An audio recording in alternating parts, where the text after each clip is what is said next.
This is Fantology. You may have heard of us.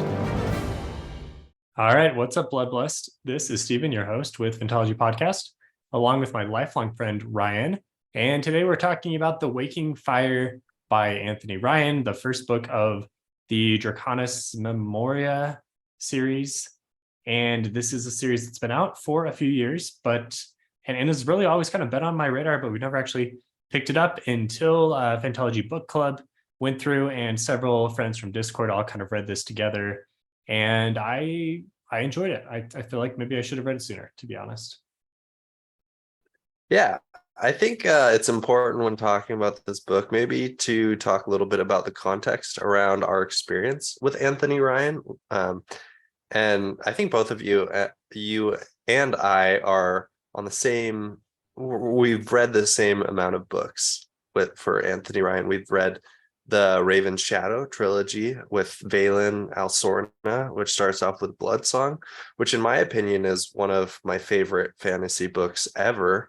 And then that continues on with Power Lord, which I thought is a good book. And then it finishes off with Queen of Fire, which I think is a bit of disappointment, at least in my opinion. I mean, I think it's quite a few people criticized it, and it was a disappointing ending to that trilogy. Later, a few years later, both you and I read and reviewed the Valen Alsorna duology, which I cannot remember. I remember one of the names is called one of the books is called The Black Song. First one's The Wolf's Call, and then The Black Song. Yeah. Okay. Yep. And I think those were good. Probably on the same level as maybe Tower Lord, not quite as great as fair. Blood Song. I guess I haven't really ventured outside of Valen Alsorna, written by Anthony Ryan, out of his works until now. And yeah, like you said, I'm pleasantly surprised as well. I wish I would have read it earlier, excuse me. And I think it's still read further if you want, right? I'm excited to read further. I'm excited to read further in the series. And I'm excited that this our Fantology Book Club got me into this, because Anthony Ryan is obviously, pretty talented. It's not just Valen Alsorna one and done, nothing else. Yeah, so let's promise not to do spoilers for the Ravens books, those 5 books. But right. I think we can kind of like talk about them in general and maybe like refer to similarities and differences, but no like big plot things or anything. One big difference there between the two is that the Valen Alsorna books are kind of, when you get into later books, they pick up more point of view characters, but it's more focused just on one character, for the most part. There are several others. And it's more of like a coming of age tale, especially through Blood Song. And it's more of your traditional like European Westeros, George R. R. Martin style fantasy, where, it's fairly gritty European-esque world, right? Here in the Draconis Memoria, I hope I'm saying that correctly, we get more of like a flintlock. It's not, maybe flintlock. There are like lots of guns, so honestly, I may be misapplying that, but it's more of kind of this like transitionary period. Industrial revolution is maybe kind of coming, not quite there yet. Almost like Mistborn era 2, like minus a few decades is how I would describe it. And so I think it's cool that he's able to really just transition, a pretty big transition into a different type of world and do it really well. Yeah, I think that is that's a good way to describe it. It gives me Powder Mage vibes as well. I think that's probably a similar time period. I think that's a good comparison. With Flintlock and similar. I didn't think it felt very similar, but like the setting is similar to Mistborn era too. And I agree, it's very gritty. I think that Anthony Ryan does a great job with three pretty strong protagonists in this one. Whereas in Raven's Shadow, I always felt like Valen was the main character and everybody else was a little bit, sometimes they were struggling to get through. I was just so excited by Valen. I just wanted to read him all the Right. time. Is either Valen or not Valen, and we didn't Mhm. like not Valen as much. Yeah. Yeah. And I was interested because when talking to other people in their book club, a lot of other people had different favorite protagonists than I did. I thought it was like, oh yeah, this is clearly my favorite, and it would be pretty much everybody else's. But some people were like, nope, that was my least favorite protagonist. So it was interesting. Yeah, the ranking did vary a lot. Let's maybe just hold off a little bit longer before we get into actual plot details. So if you're interested in the book, you can keep on listening. So I wrote down that there were a lot of kind of unique aspects to this book all blended together. There was a really surprising amount of naval setting and warfare going into a book. Honestly, going into this book, all I knew was there were dragons because duh, right? And there were dragon or drakes, I should say. That should come as no surprise. But I would say like what 30-40% of the book takes place in more of this like maritime warfare setting, and that's cool. There aren't very many fantasy books that do this, and I always really enjoy them because I like pirates. And the best comp I have for these parts of the book were the Live Ship Trader books by Robin Hobb, which I don't think you read, right? They're offshoots of Fitz and Fool. That's correct. They're I wouldn't say they're offshoots. I mean, they're kind of like intermediate, They're like extended universe books. Yeah, and you're right. I have not read those. I think I'll read them again if I do a Fitz and the Fool reread, which probably won't happen in the next few years, at least. It's just not really on my radar. I love the Fitz and the Fool books. But yeah, I just kind of skipped those. I guess I saw them as more secondary, not necessary. And when I was reading through with Fitz and the Fool, I was just like, I just want to read Fitz. But it seems like that's something that I definitely missed out on from when you read it. Yeah, I always recommend that people read those because I really like those. Like honestly, I maybe like those better than a lot of the other Fitz and Fool books, which I don't know, maybe unpopular opinion there, but for some reason I really like the pirate aspect of things, and this book had a lot of it, so I like those parts. Yeah, so I can't say whether or not I guess you do get a little sense of Live Ship Traders from Fitz and the Fool from the books, and I guess I could definitely see how it relates, and I can't necessarily go into that exactly because I don't want to spoil anything for either series, but yeah, I could definitely see why you might feel that way. The other thing about these books and most of Anthony Ryan's books, well, the Anthony Ryan books that we've read, is they are super fast-paced and action-packed, and it's really just like every chapter something is happening, and that's fun. Like the plot is not overly complex to where you need to juggle a bunch of moving pieces and try to guess it, this person's motivation and et cetera, right? There's not a whole lot of like courtly intrigue. It's really fairly straightforward. This group is trying to attack, this group is trying to defend, the dragons are doing this, etc. But the whole time it just moves at this breakneck pace, and that makes it exciting for me. Yeah, I thought that considering you have three main point of views, each point of view was very different. And I mean, just high level, like not really any spoilers. You have one point of view is kind of like this expedition searching for the unknown. Another point of view is like a little bit more spy intrigue, and another point of view, like you said, is like naval battles on a ship.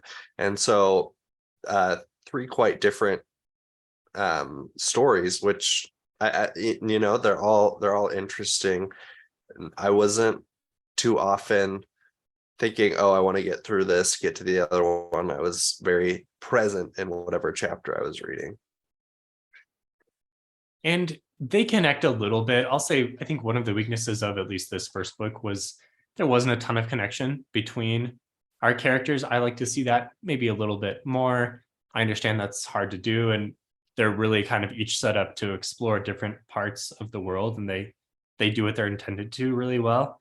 But it's also really fun when the people you care about meet each other and they don't Yeah. like they don't know that you know, the reader, right? Mhm. Yeah, those moments are fun, and there weren't too many of those. Yeah, I think in that sense you could say that The Waking Fire is much more an introduction to the world and, you know, setting up for the next Yeah. two books. Although I don't think that the book felt like a setup book. Maybe the aspects that you just said, where the characters towards the end, you can start to piece together how these characters are going to meet up.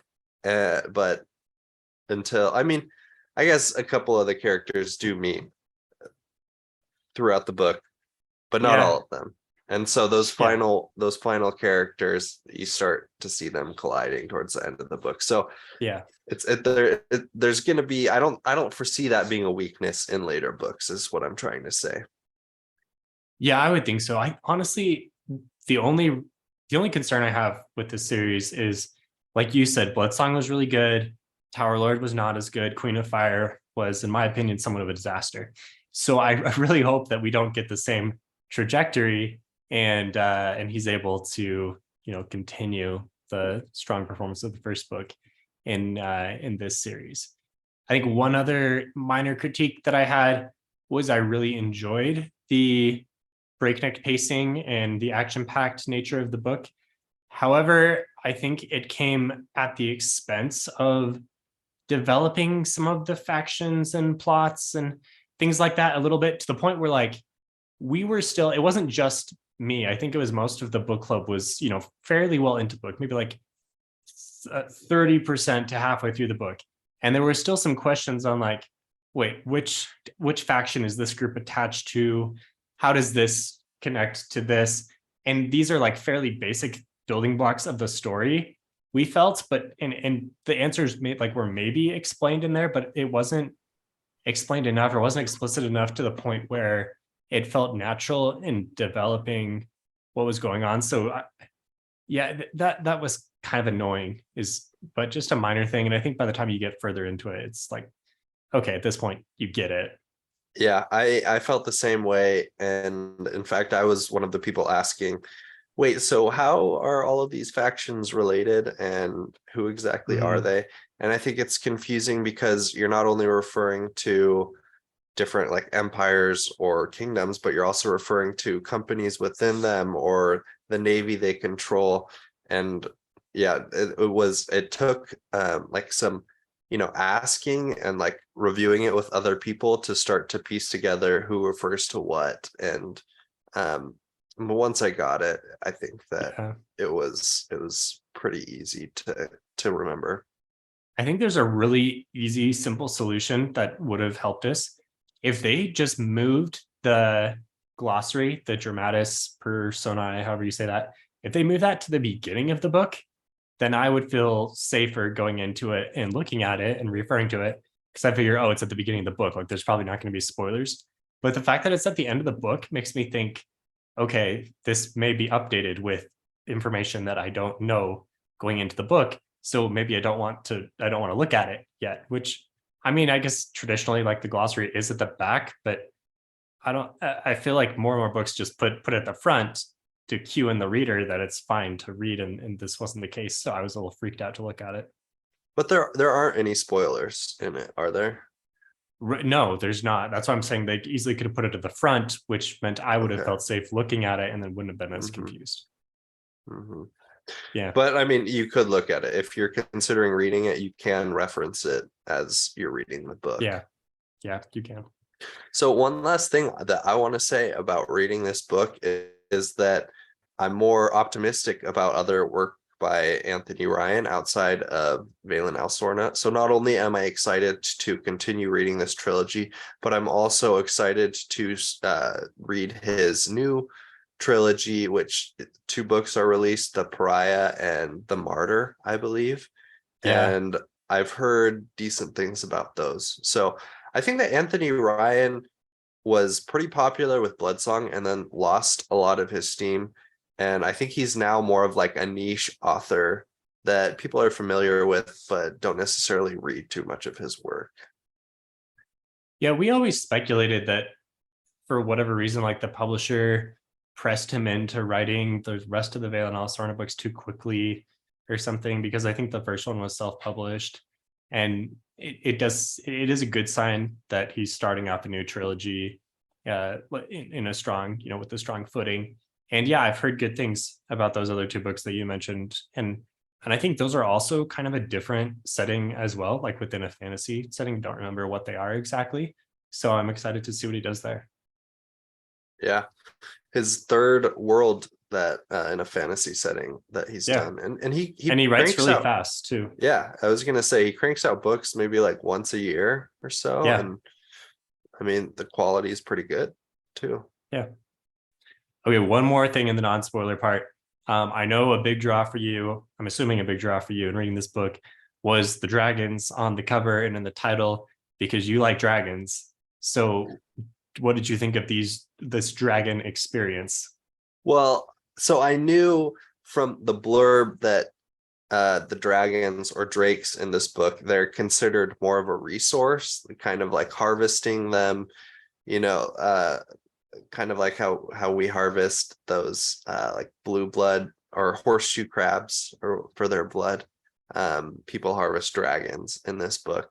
And so I love dragons, but I love them more in the sense of Aragon dragons with, dragon riders and magic. And that's my favorite type of dragon. So if somebody tells me that there's a good book with dragon riders in them, I will definitely check it out. And I knew this wasn't that type of book. And so that's part of the reason why I wasn't like super interested in reading it, because I'm like, dragons are so cool. And then I was like, oh wait, they just kind of harvest their blood. That's a little depressing. Like, is this going to be too sad for me to read?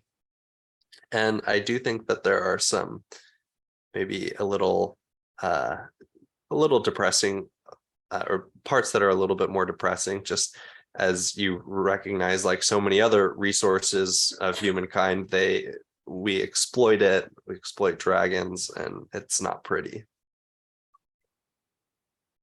Yeah, true. Yeah, I kind of expected you to say that, because I doubted you were as keyed in to the harvesting of the dragons. That Yeah. Mm-hmm. Yeah. You did hit on one other thing that we could talk about in the non-spoiler part, which is the magic system. So they use the blood of the dragons. There are red, blue, and green and black dragons, and each have different magical powers. And I mean, it was fine. I don't think it was very complex. It was just like, you get the blood. There are some people who can use the magic, some people who can't. At this point, we're told it's like random, and we'll see about that. And then each one just like grants a different ability. So there's really nothing too special to the magic, but there were like within, the green just granted strength and additional physical capacity. The blue magic was kind of cool because you can connect to people and like communicate over long distances. The red was just like ignition, fire, and the black is mind control. So it's really just kind of an agglomeration of different cool things you can do with magic, but all through the lens of like, oh, it's magic because dragon blood. Yeah, one thing that they talked a little bit about was that different blood blessed, as they're called, have affinities for different types of dragon blood. So some of them are, more powerful with black or blue. And I feel like that's an interesting concept that wasn't explored much at least in book 1, because it was like, whenever you meet a blood blessed, they're just kind of using it, and you're not like, oh, he doesn't seem like he knows how to use that, or she's super good with that, right? I think that might have been added a little bit more, or maybe certain blood blessed can only use certain types of Drake blood.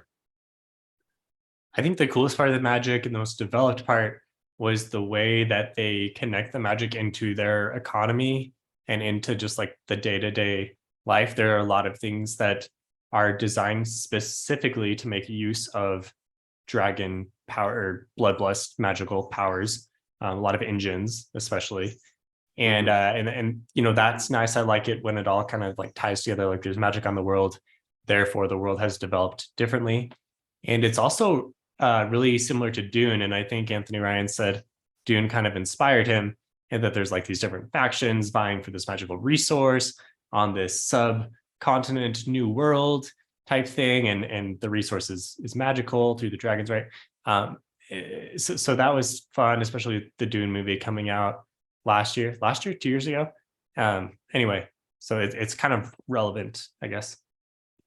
Yeah, I agree. It's yeah. So I read before, or as I was reading about the Dune, and you know, as I don't think that I would have caught it if I hadn't have known that he was inspired by Dune, or influenced. And he actually says that he was influenced by Dune, but he didn't really realize it until he was like part of the way writing, or had written.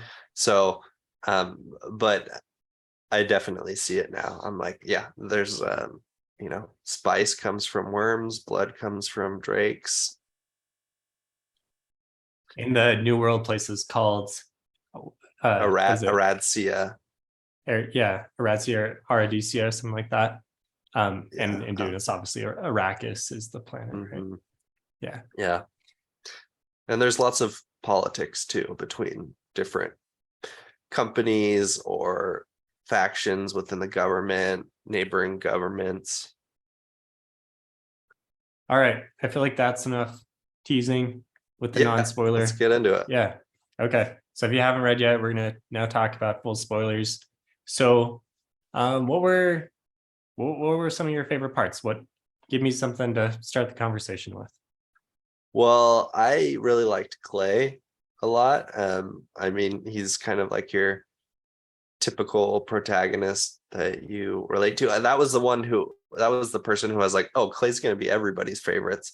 But then other people were like, Clay was my least favorite. And I was like, okay, that's interesting. I think it's good that people have different, there's no clear favorite character. It's like different people can relate to a different protagonist as they're reading.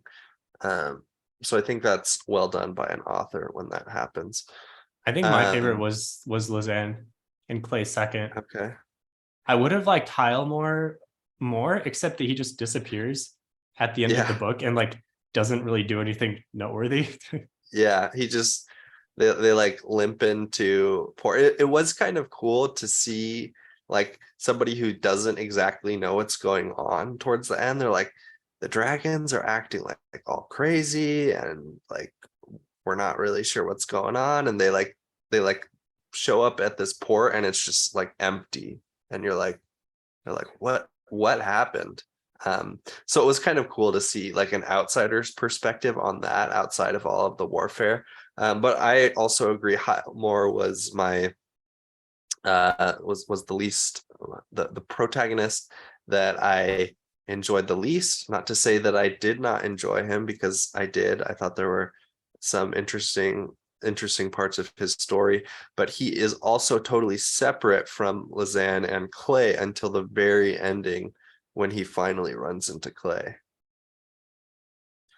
Right. So that's and Highmore had some pretty awesome parts, like that naval battle.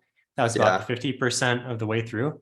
That was epic, but unfortunately that was like his climax. And from then on, it was really just like falling action, and he didn't do very much. Yeah, they're like in this state-of-the-art ship, and then oh man, I totally forget the name of their government, but they get routed in that naval battle. They're like, oh yeah, we're gonna go beat them, and then they get routed, and they're pretty much guys. Yeah, the syndicate. And then they're pretty much just like trying to recover and flee for the rest of the book. And I guess we can assume that like the rest of the syndicate ships got destroyed, or I don't know. I would have liked to know how that happened, like what the outcome was for everyone else. But I guess, I mean, I'm sure we'll find out later on. Yeah. But it was such a key, a big battle that was all keyed up, and then we don't really get the outcome other than the ship of our heroes is heroic for a while, then has to run off, and then then the drakes start killing everyone in the waters. So I don't know. I guess we can assume the Corventines over there were basically all taken out at this point. Yeah, I think that's interesting. I think the Corventines will play into it a lot later. I mean, I suppose it's possible they turn their fleet around. Well, no, it's not, because we saw the. Oh, No, wait, okay, sorry. we saw. Sorry, I was confusing for a second the Corventines with the pirate.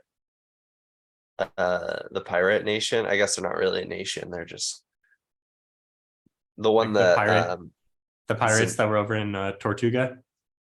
yeah, this is Anita O'Connis and Right. her family. Yeah, I assume those guys are still around. They seem like they seem like a plot element that is just going to continually kind of be there, and they'll take a lot of beating, but they'll always still have something remaining. Yeah.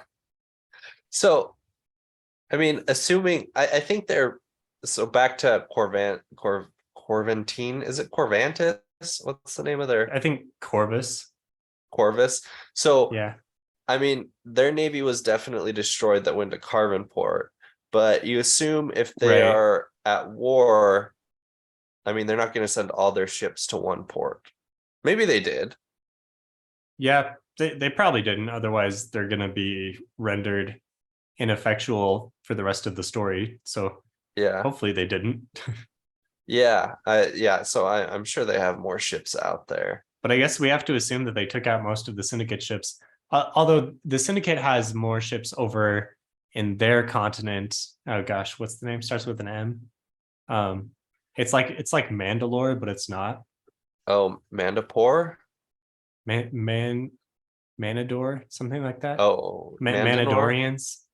Yeah, Oh, yeah. like Mandalore from right, from Star Wars, but it's not. Oh, yeah. Mandalore. Okay. Mandalore, geez. Okay. Yeah, way too similar. Anyway, whatever it is in the Waking Fire. So they have more. There's like more there's more big business corporations, whatever, over there than just the ones we've seen so far. So I'm assuming that we'll pull in those guys for the rest of the story. So I think we've established Howmore was not our favorite character, but he has potential. He's like a young officer who shows that he's competent, and when Captain Tremaine gets incapacitated, he takes over, and I think it was kind of cool seeing him take control and do the best he can in a crappy situation. I thought Steelfine was super cool. He's just this BA Islander who master at arms. He's just impossible to take down. Yeah, right. I guess yeah. Now that I think about it, we don't really know much about Steelfine, do we? There's a lot of minor characters that we don't know very much about. I feel like, and especially in Hylamore's plotline, there were just a lot of different people on the ship, and the names got a little interchangeable. Steelfine was probably one of the more memorable. One of the ensigns, I think Talmont was Talmont was the ensign. Tremaine was the captain who was Toddleborn was the blood blessed. Yeah, that guy, right? The guy that died. Yeah, so a lot of names that were similar on the ship. Yeah. All right, so let's go back. Let's go back to Clay. Wait, I want to ask one question. Okay. Do you think that Hylmore and Zanita O'Connis are in the beginning stages of a romance? Yeah, I think definitely that seems likely. Okay. Yeah.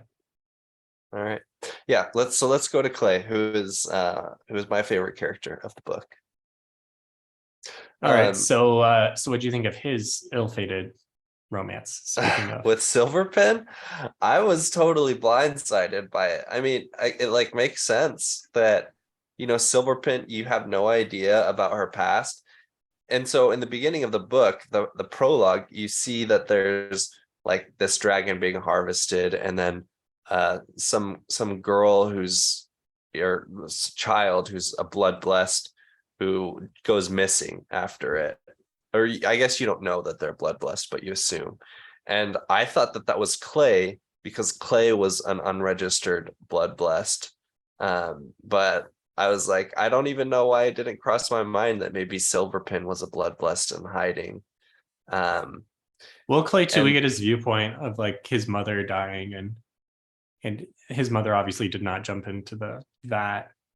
So I okay. think once you got that, it couldn't have been Clay, but I also I didn't put it together that it was Silverpen until they were telling us, and I didn't realize that Silverpen was evil until like a chapter or two before the reveal. I started to think like, okay, wait a second, this seems Like once maybe it's not Scriberson. yeah, once her and Scribes went up the lift together, and the book was trying so hard to make you think that Scribes was bad. I was like, wait a second, what if, it'd be a nice twist if it wasn't. Mm-hmm. So I made a comment in our book club discussion on how I thought that Silverpin and Clay's romance was like it happened very quickly, almost out of nowhere. Like there wasn't a whole lot leading up to it that I I wasn't like super satisfied with it. But knowing how it ends, it makes total sense how Silverpin was, she couldn't influence Clay in the same way that she could influence other people. And so she did say she fell for Clay in whatever way that means for her, but she also had an interest in manipulating him in some way, and a relationship worked in just that way. So I guess it makes sense in my mind that it seemed a little bit forced, or there wasn't quite as much of a lead up to it between romantic subtly romantic interactions to them before that. Yeah, it does make sense. And it also didn't really make sense for me until it did make sense. So I guess that was fine by the end. Before we realized that she was evil, like that there were some similarities, especially with the Brian McClellan books, with the Powder Mage books, between Tamas and Caphol, who, she's also kind of like this awesome, like, I don't know, I don't want to call them a sidekick, but neither one are the main point of views. But they both have cool abilities, and they're both mute, and they're both interesting women love interests. They're a little they're like foreign as well, right? Yeah, In the sense that they come from a different culture that is maybe not alien, but definitely not familiar for the main character. So there's that connection. What do you think at the very end with the whole thing with the Wight, and like, what do we expect? Where's this going? For me, it was okay, but we got rid of so many possible interesting characters, both on the good side and the bad side. Like Silverpin is gone, Bondersill, whatever, Madame Bondersill is gone. Etheline Drystone sacrificed herself. Like all we have left is the Wight dragon itself. Yeah, and there's like lots of young white dragons or drakes. So, but you're right, a lot of like the antagonists who we were familiar with are dead, and so it's hard to like the white drake sounds bad, but then at the same time it's hard to have like an antagonist that can't necessarily like communicate, or it doesn't seem super human, I guess. Right. And so it'll be interesting to see exactly what's going to happen, if it's gonna be like manipulating people, like mind controlling people. We do know that Silverpin, the White Drake, needed Silverpin for some reason. Like, I don't know, we don't know exactly why, but it seemed like it. I think it said that the Drake wasn't really complete without Silverpin. Right? Am I remembering that correctly? Something like that.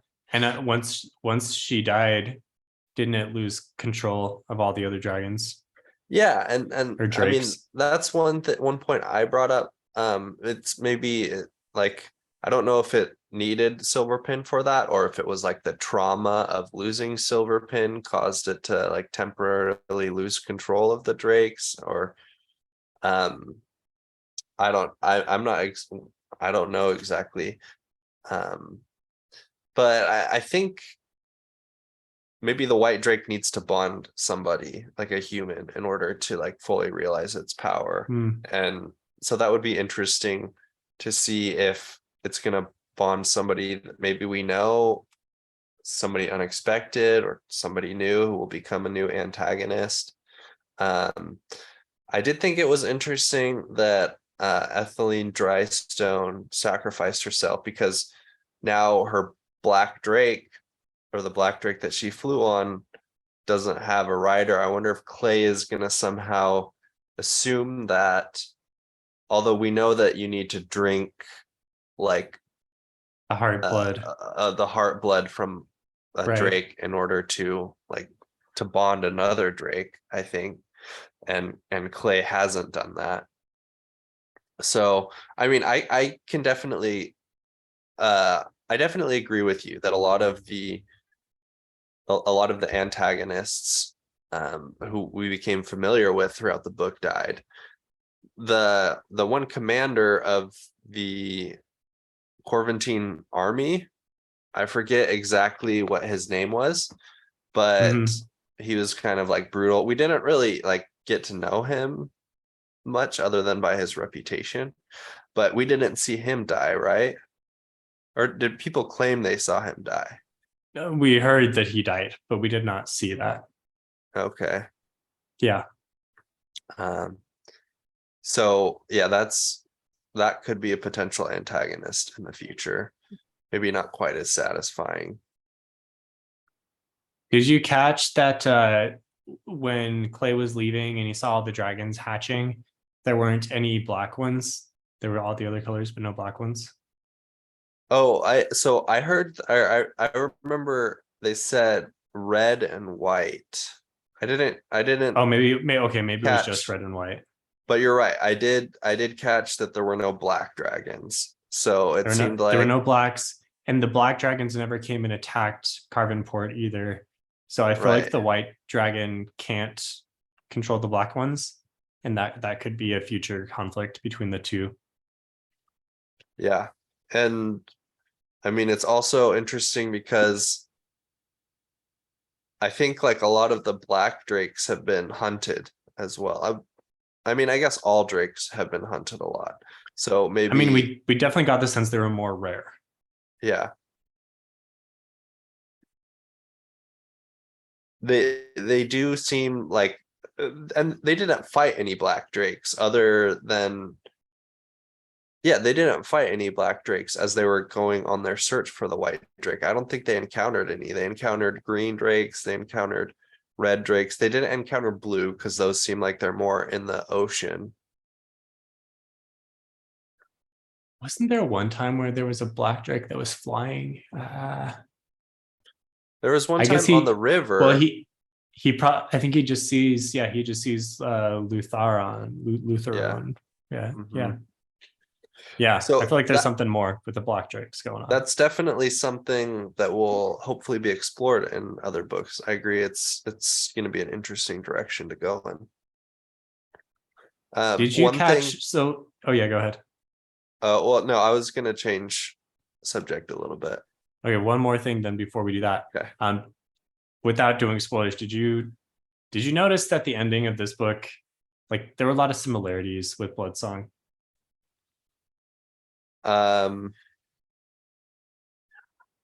Now I'm trying to remember how Bloodsong ended. But no, so I obviously didn't notice it. Okay. I feel like there are, which is okay. Okay. But if I had put the, if I had like recently read the book, I'd be like, oh, that's really similar. Bloodsong does kind of get into more of like a mythical element as the antagonist.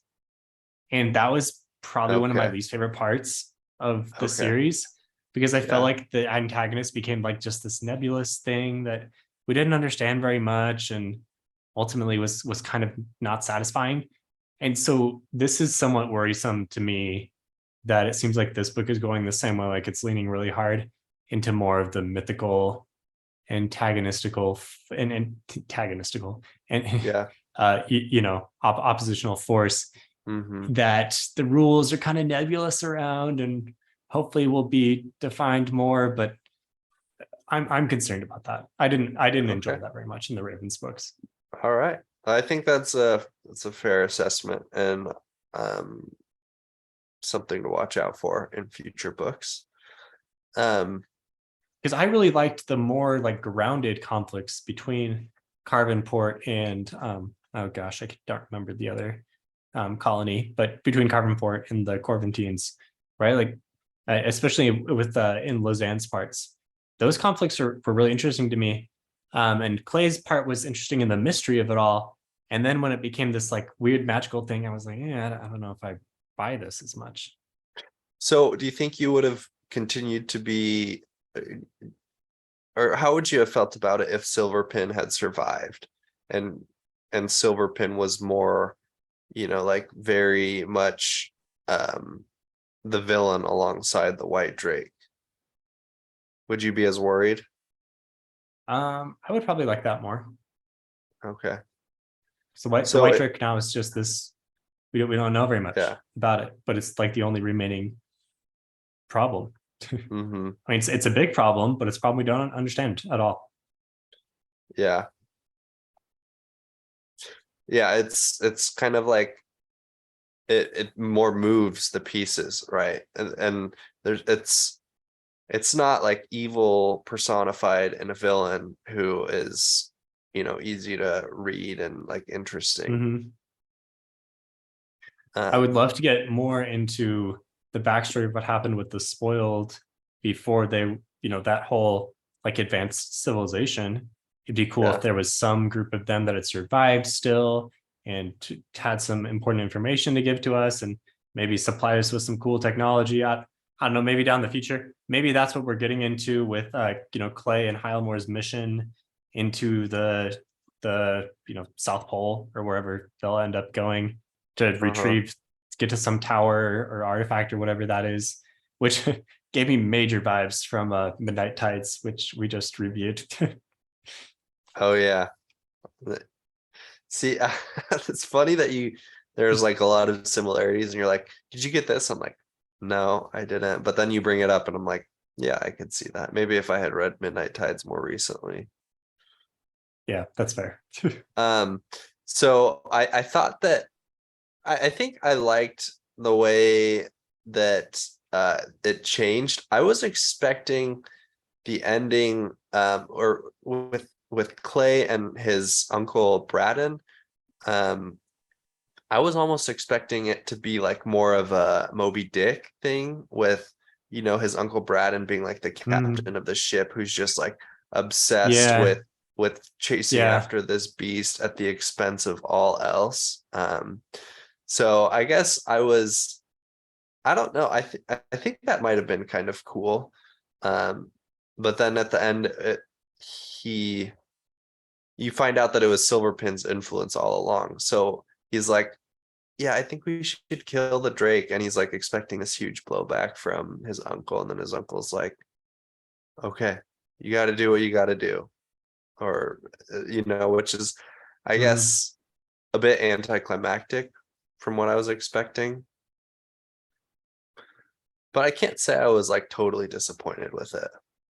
Yeah, it was definitely, the trope there was subverted. It seemed like it was going to be the Moby Dick. Seemed like Braden was definitely going to die because he overstretched himself in his Hmm. zealotous pursuit of the Wight. But the Wight, right? The white whale, the white dragon. Yeah. the Wight Drake, it was all going Yeah. that way until it wasn't. And I will say that I was pleasantly uh I was pleasantly surprised that Scriberson wasn't the villain. He was set up to be. That was another trope that was subverted. You're Mhm. thinking like, is he an agent of Corvantis? Like, is he secretly a blood blessed? There's a lot of like suspicion, I think, placed on him. I guess when the book starts like overtly mentioning like, hey, maybe this guy's kind of suspicious, like Lizanne was telling Clay in their blue trances, I think then Yeah. I should have been like, he's probably not suspicious then if they're trying Right. to Right. hint so much that he is. So it was nice that like he wasn't like a Corvantine agent, although I still think like his backstory is a little strange. It's like he's a scholar, but he's like willing to, risk like a, I don't know. He's gone through so much with like the headhunters that captured or tried to capture. No, the headhunters robbed them, right, and left them, Right. and then And then he was the only one that survived. Yeah. Yeah. Yeah, it seemed Yeah. a little too I agree. convenient, I guess. Yeah. Okay, let's transition to Lizanne because I liked her point of view the best, and we spent a lot of time on the other ones. We're actually a little low on time. So Lizanne, yeah, why did I like her the most? I think I really connected with her character, with the internal conflict of, she's been trained to be this agent of the corporate world here and follow Madame Bondersill's orders to the T. And then it turns out that she has some morals and she's not going to kill innocents. And, she's going to work to save everyone else, right? And so I thought that was cool. That conflict developed really nicely, down to when she made that decision of like, no, I'm going to put my foot in the ground here and do what's right. I thought it was kind of lame that Bondersill immediately died and just made that, it made the decision, it just took away all the tension from that choice because she obviously made the correct decision and there will be no further issues there. Right. She betrayed the powerful woman that, the powerful group basically that she was supposed to be following, and then immediately they were eliminated. So, okay, good job. You did the right thing. Yeah. So I did like Lizanne. I think there were a few parts of her story that I was a little disappointed with outside of just Madame Bondersill dying. I think that I expected her like mission to last quite a bit longer. I expected her to be in like Corvantis, or it was like Manderport, or I don't know, something. It was Mooresdale or whatever the other colony was, whatever it's called. Yeah, so I expected her mission over there to last a little bit longer. It seemed like it ended very like quickly. That things moved, I guess, more quickly there than I expected. And the other thing that I don't know why I didn't like it that much, but she just like became the perfect leader of the resistance, or not the resistance, but like of the city as they were under siege. Yeah, she happened really fast. It was like perfect, and like she didn't really make any mistakes. She just like always knew all the answers, and they're like referring to her as like Madam Blood.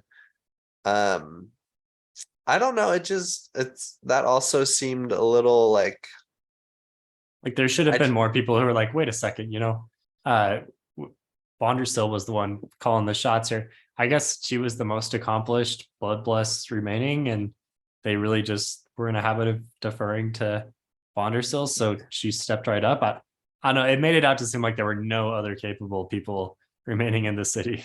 Yeah, and things like, fell into her lap, and she was just able to do so well with everything that, I mean, obviously the circumstances were pretty bad, so it wasn't perfect. I guess it just wasn't super believable for me that this person who is trained as a spy would instantly become the best like leader of this city and like maybe tactician.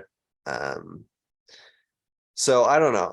It wasn't super believable. But then I like try and think like, and there are other circumstances where I just like love it when that happens, and I'm like, oh yeah, I could totally see this happening. So I just kind of need to get over it a little bit. I don't know. Did you notice anything like that with her story? One of our friends on Discord compared her plot line towards the end to the part in before they were hanged with Dagaska, right? With Galacta's storyline there, Oh, which a lot of similar types of things were happening, like, right, like holding a city against bad odds. uh-huh.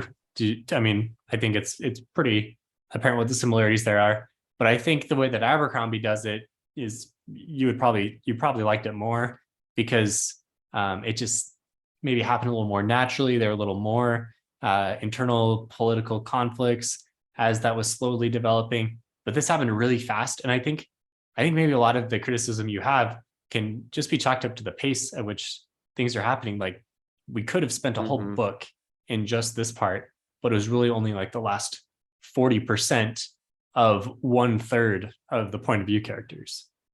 Yeah.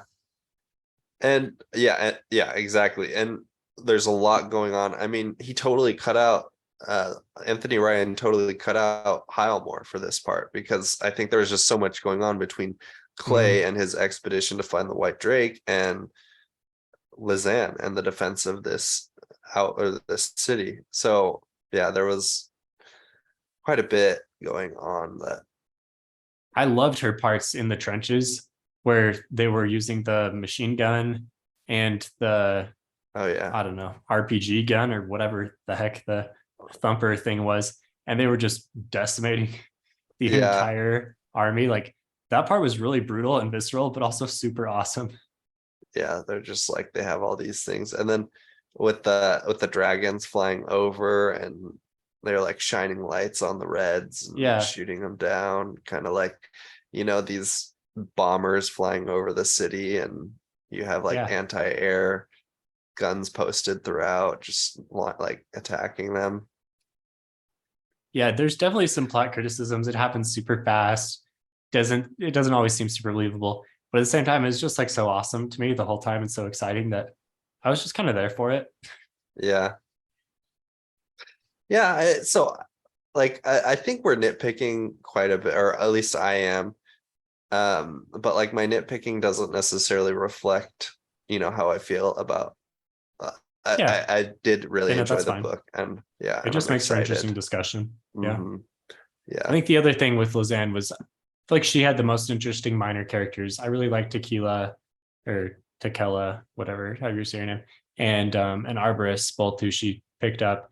And I think Bondersill was a super interesting hmm, antagonist and someone that you didn't necessarily suspect. Like that twist was also, I think, fairly well done. It was definitely foreshadowed with her obsession for the Wight and how yeah, erratic she was becoming. But at the same time, when the twist actually happened, it felt earned. So I think I enjoyed her relationships. I did enjoy a lot of Clay's relationships as well, especially with his uncle. I thought that went from a really antagonistic relationship to one of kind of mutual respect, which I thought was cool throughout the yeah. course I of the agree. journey. Yeah. I agree. It'll be interesting to see what happens with Clay's cousin. I can't remember her name, but she ended up going on the trip, Oh, right. and Yeah, she she hasn't seemed really done anything of import yet. yeah, pretty minor of a Yeah. character.